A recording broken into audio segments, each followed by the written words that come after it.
partner in Thompson Hine's Investment Management Practice Group. This is the 6th webinar in our weekly coffee chat series. These concise and practical discussions will focus on a variety of developments that affect the financial services industry. Today I'm joined by my colleague Brian Doyle-Wanger. Brian is an associate in our investment management group. In the next few presentations, we're going to highlight the key changes brought on by the SEC's new marketing rule, along with practical considerations for compliance. Now, because the changes brought on by the rule are so substantial, we're going to break it down over the next few weeks, as Brian will discuss in a bit more detail. Today, if you have any questions or comments, we encourage you to join the discussion by using the Q&A box on your control panel. We'll address those comments as we move through our discussion and try to leave some time at the end to answer those. If we don't get to any, we'll follow up accordingly if we don't have time. So let's get started. Last December, the SEC completely overhauled its approach to advertising by creating a single marketing rule that's going to cover both advertising practices and the use of solicitors. Now, the rule change was really driven by a need to modernize. This advertising rule was adopted back in 1961, and over the past 60 years, there's just been a lot of changes, especially with technology. The SEC wanted to move to a more principles-based approach to not only address today's practices, but also kind of keep pace as technology changes. This new rule is going to supersede all of the current rules, both the advertising rule and the solicitor's rule, as well as all the formal guidance and no action letters that have come out since the adoption of those rules. And it gives a very generous transition period or compliance period of 18 months. And like I said, the new rule is massive, so we're going to break it into manageable chunks. Brian, can you talk a little bit about how we're going to do that? Yeah, of course, Craig. And so, as Craig alluded to, the new marketing rule is very large and massive, and has has combined two existing rules as well as numerous no action positions into this new rule. And so, to properly cover the scope and importance of the rule, we have we've created 3 sessions. So today's session is going to be on the definition of advertising, with a specific emphasis really on prong 1 of that definition. We're also going to discuss exclusions from the definition and general prohibitions, the thou shalt nots under the new rule. Next Wednesday, on March 10th, Craig Foster, Jackie Hummel from Hardin Compliance, and Joshua Hinderleiter from associate in our Thompson Hine Investment Management Group will be discussing the rules restrictions on testimonials and endorsements, including solicitation activities.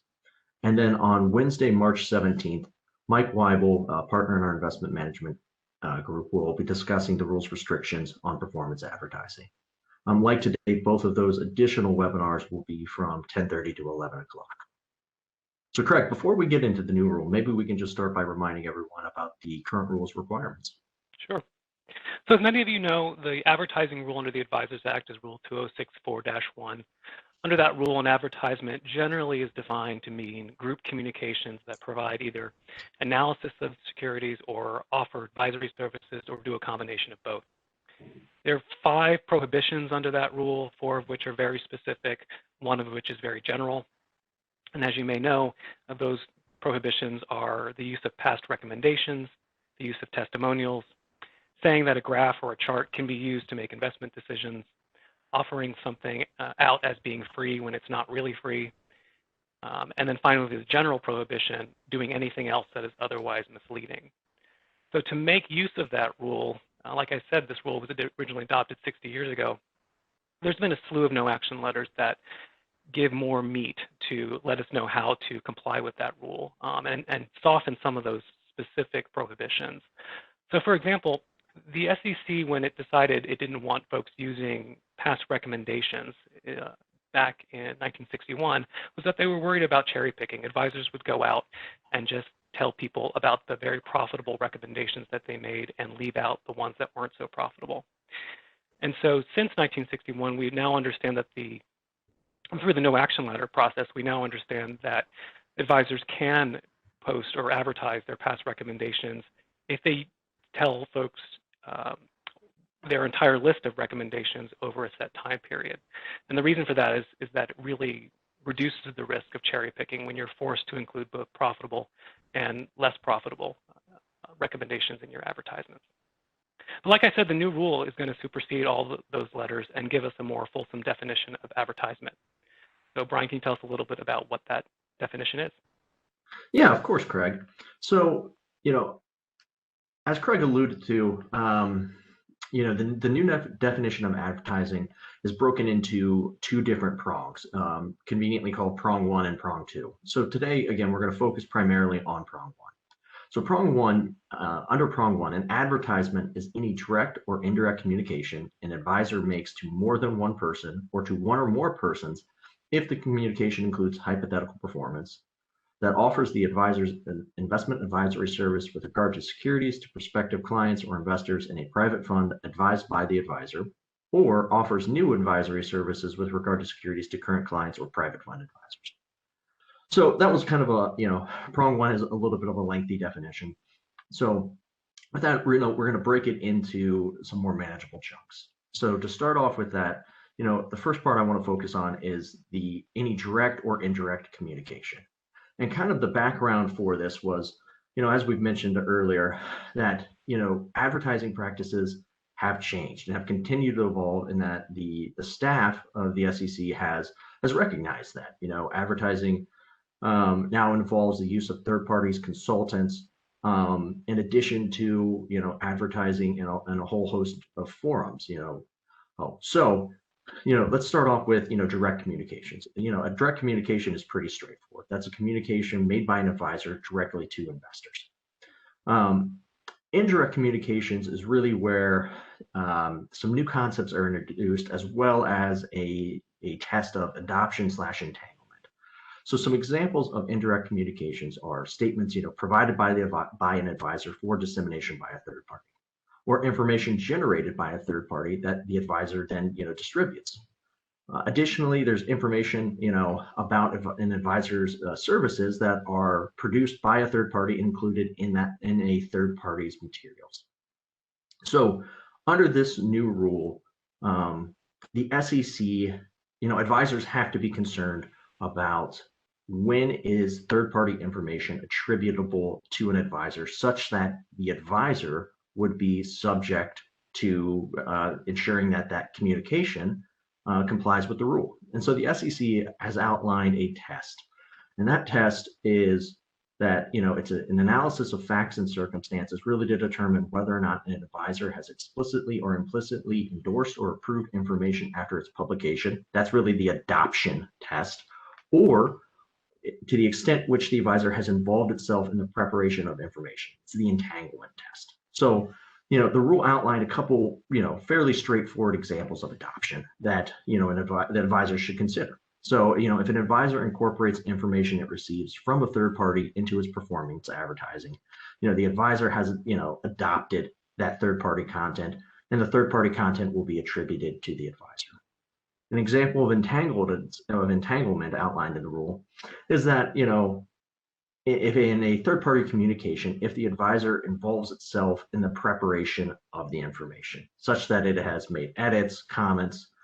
Now, in response to some of the comment letters on the initial proposal, the SEC has outlined, almost an exception to the entanglement, and by that, if an advisor makes edits to a third party's communications based on some pre-established objective criteria, i.e., an advisor edits a third party's communication to remove profanity, defamatory language, or offensive statements, threatening language, unlawful content, and those objective standards are documented in the advisor's compliance policies and procedures and are not designed to favor or disfavor the advisor, then making those edits will not have triggered the entanglement definition.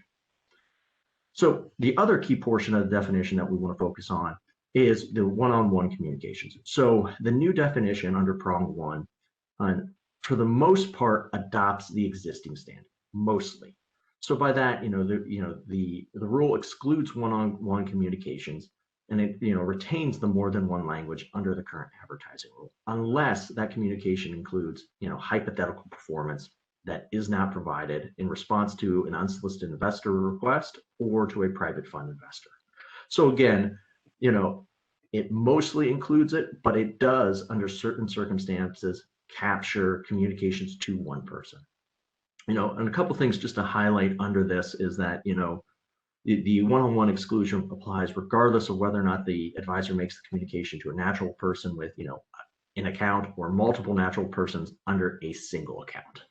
Additionally, if advisor is talking to a prospective investor that's an entity, the exclusion of course permits the advisor to provide communications to multiple persons employed or owners of that entity without those communications being subject to the rule.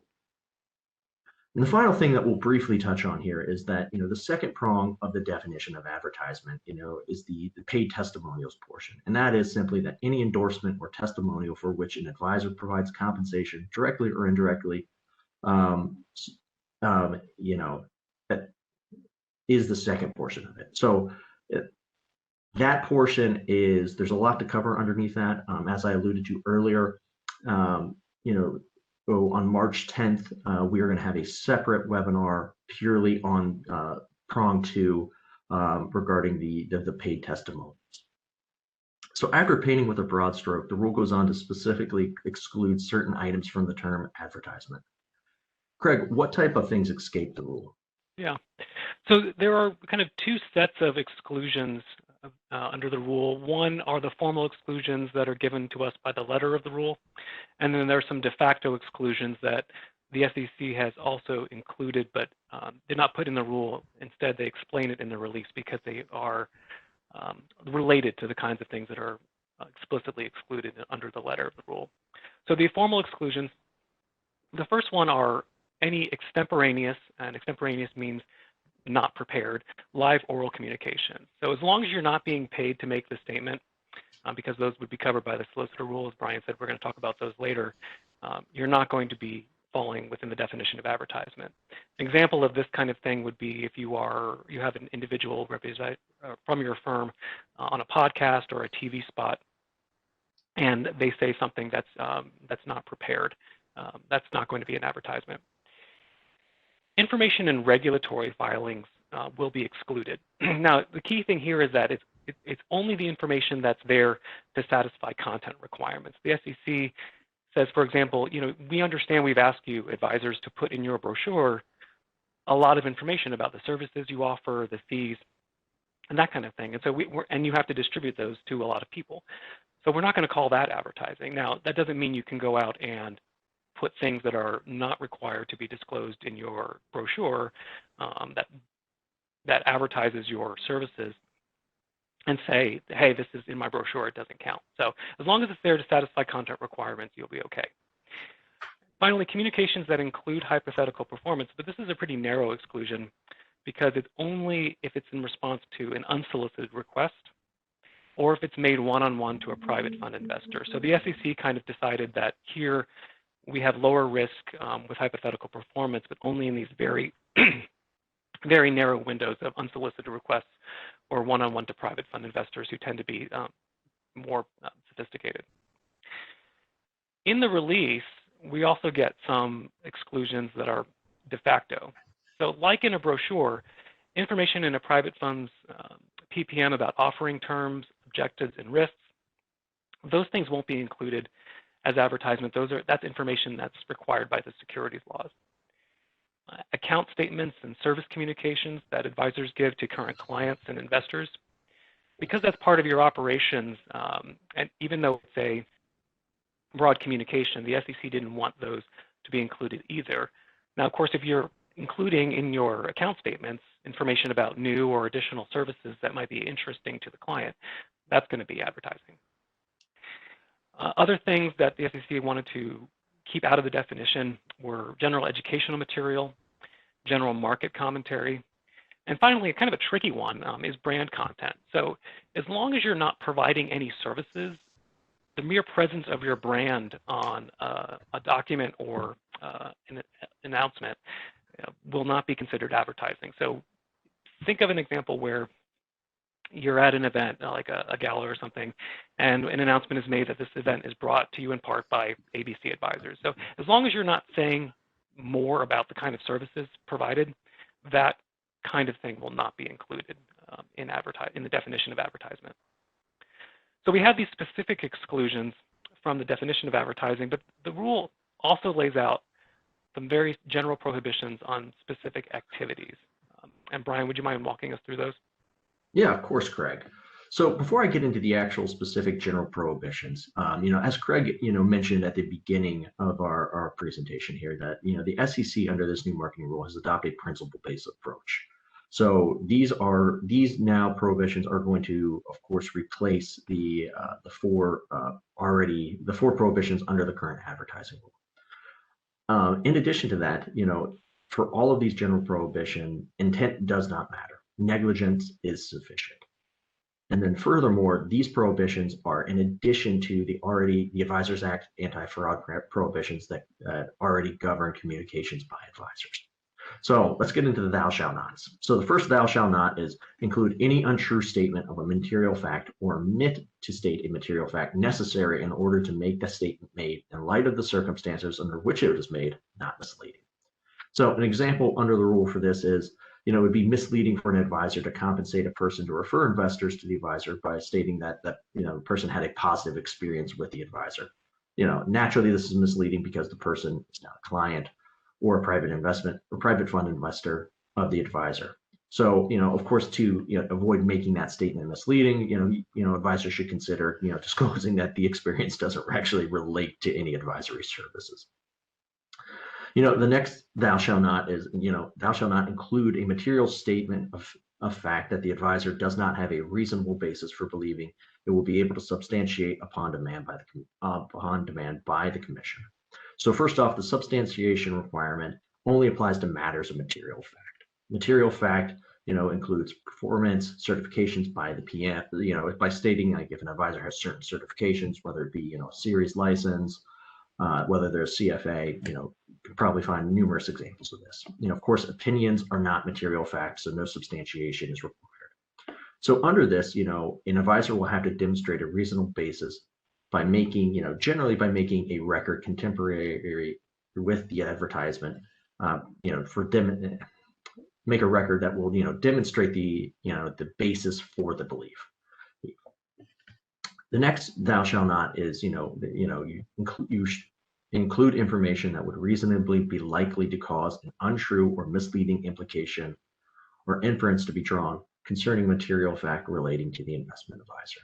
So, this, provision will prevent, advisors from making, a series of statements in an advertisement that, may be true when read individually, but when you consider the overall effect, it's, reasonably likely to cause an untrue or misleading inference or implication, about the advisor. So example, if an advisor would state, accurately in an advertisement that it has more than 100 clients that have, stuck with me for more than 10 years. It may believe, some people to think that, it's potentially misleading, if in actuality the advisor has a very high turnover rate. Another example is, it would prevent, this prohibition would prevent an advisor from stating that all of its clients have seen profits, even if true, when in reality the advisor only has 2 clients. The next general prohibition is that, you cannot discuss any potential benefits to clients or investors connected with or resulting from the advisor's services or methods of operation without providing fair and balanced treatment of any material risk or material limitations associated with the potential benefits. You can comply, advisors should consider, complying with this requirement by, identifying the benefits of an advisor's services and accompany the discussion of the benefits with, a fair and balanced treatment of material risk associated with that benefit within the actual 4 corners of the advertisement. Advisors are encouraged to also potentially include, hyperlinks to additional content that discusses the benefits as well as the risk of the advisor's services, just in a fair and balanced manner. The next general prohibition is that you include a reference to a specific investment advice provided by the investment advisor where such investment advice is not presented in a manner that is also fair and balanced. So again, under this one, advisor may wish to, share a thought piece to describe, specific investment advice that, provided in response to a major market event. Think back to, 2008, 2009. Advisors could do this, and this is permissible under the new rule. Oh, but, you also have to provide, disclosures, with appropriate contextual information for the advisors to evaluate those recommendations. Circumstances of the market event, nature and timing, any relevant investment constraints, liquidity constraints. Another example under this is also, an advisor might, provide a list of certain investments it's recommended based on certain selection criteria at any given point in time. And so, to ensure that this, doesn't violate this prohibition, advisors will, determine, the list in that the criteria, how they determined it, and, how to produce fair and balanced results. So not only are you going to say, what you're going to invest in, but also, again, really giving fair and balanced treatment to the criteria that apply to those selections. Continuing on down, the next one is, the next prohibition is to include or exclude performance results or present performance time periods in a manner that's not, fair and balanced. And again, this I think goes along with the, the SEC's long-standing, anti-cherry picking concerns. And of course, the fair and balanced, it's going to of course depend on certain facts and circumstances. The rule specifically states that if you're looking at, presenting performance results over a short period of time, 2 months or inconsistent periods, that is not considered fair and balanced. So again, it's a determination of ensuring that, you give equal prominence to some of the risks that are associated, and that, again, not necessarily, cherry picking select periods that would, inaccurately or favorably produce, results for the advisor. And then the last thou shall not is simply, the catch-all, anything that would otherwise be materially misleading. So, we're at the point now where that kind of concludes today's content and chat. If you have any comments, please enter them into the Q&A box now.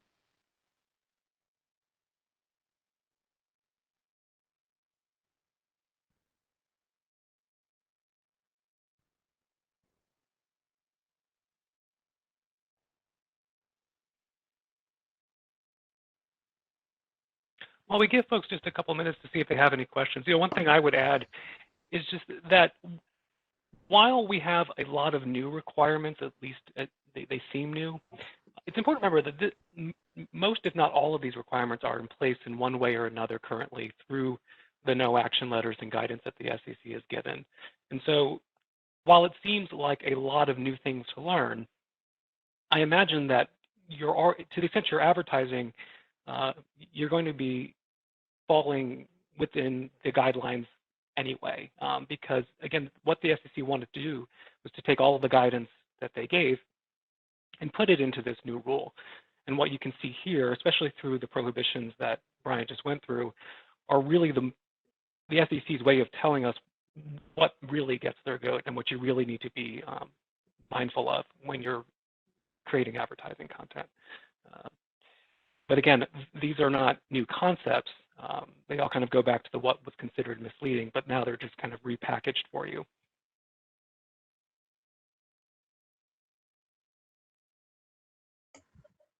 Well, hey, Craig, it looks like we do have one question in the chat that is coming that says, is there a presentation deck available for this webinar that we can download?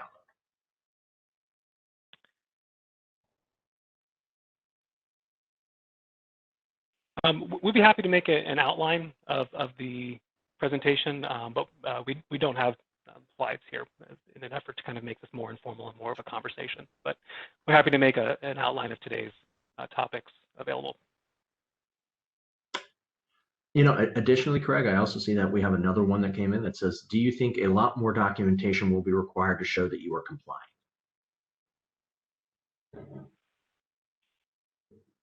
That is a really good question. And I think that the answer is probably yes, because as Brian went through, a lot of these new, especially the general prohibitions, require folks to have reasonable basis or generally applied criteria, or being able to substantiate things like material facts that they have in advertising. And so I think that as you are rebuilding and revamping your advertising policies, you should think about whenever the SEC is asking for your basis, your criteria, your calculations, you should expect to be documenting all of those in a written fashion.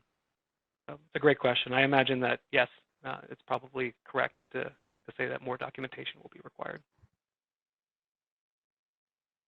And then it looks like, Craig, we have another one here. Do you anticipate that the SEC will provide a list of no action letters that are reviewed?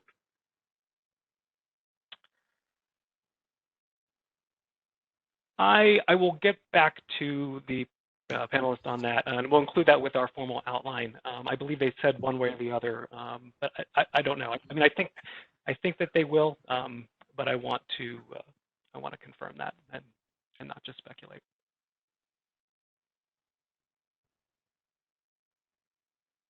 Wow, those are great questions. Thank you, everybody who submitted one. And if you have any additional, please, we've got a couple more minutes. Please let us know.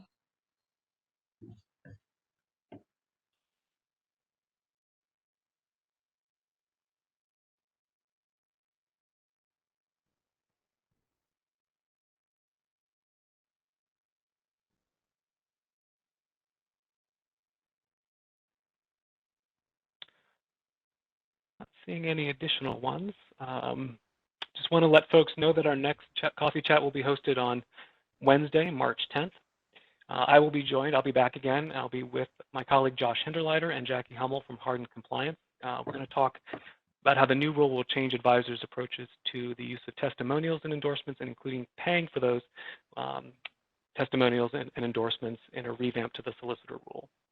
To register for future coffee chat discussions, we invite you to visit our events page on the Thompson Hine website. And we thank you for all your interest in attending today's program. And thank you very much, Brian, for sharing your insight. When the webinar ends, you will be prompted to take a short survey providing your feedback. This feedback we really appreciate. It's very important to us. It helps us continue to tailor our programs to what is of high interest to you. So thanks again, and enjoy the rest of your day. Stay well.